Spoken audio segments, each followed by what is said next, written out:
The visit by Prime Minister Mahathir Mohamad provides a good opportunity to reflect on what Pakistan can learn from the example of Malaysia.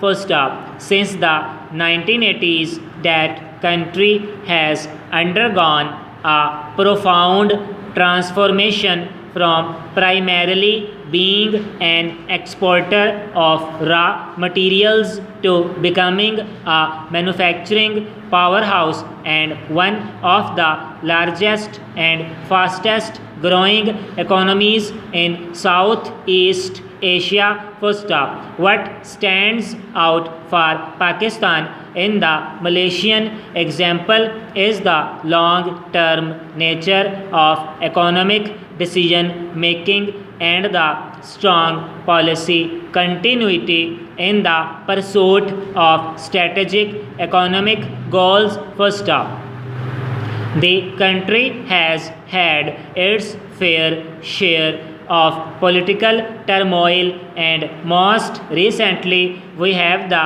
example of an aggressive accountability drive underway against the former Prime Minister Najib Razak, who has been accused of massive corruption in a state-run fund. First up, he faces 42 charges of corruption, money laundering, and the abuse of power while in office, and though the trial continues to face delays, he has been arrested 4 times since losing power last May. First up, before him, the current Deputy Prime Minister Anwar Ibrahim also faced imprisonment 3 times on charges that seemed political motivated, with the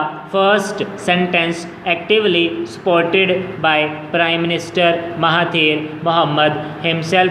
First up, today Anwar Ibrahim is back in a coalition, however, and widely considered to be the successor to the Prime Minister himself. First up, in all this we have seen a strong focus on economic improvement as the primary task of the state. First up, despite political storms and aggressive accountability drives by incumbents against their predecessors, economic policy sees continuity and long-term goals are not clouded by politics. First up, the manifesto of the ruling coalition government that has brought together 2 leaders who were bitter foes in the past emphasizes goals such as a free media and independent judiciary and an end to corruption and the abuse of power. First up, Malaysia's leaders recognize the importance of strong institutions and a free media for economic growth. First up, for strong and sustainable growth that transform a country, long-term investments in education and health are critical, and ensuring growth as an inclusive process is also central. First up, Malaysia's example indicates as much. First up,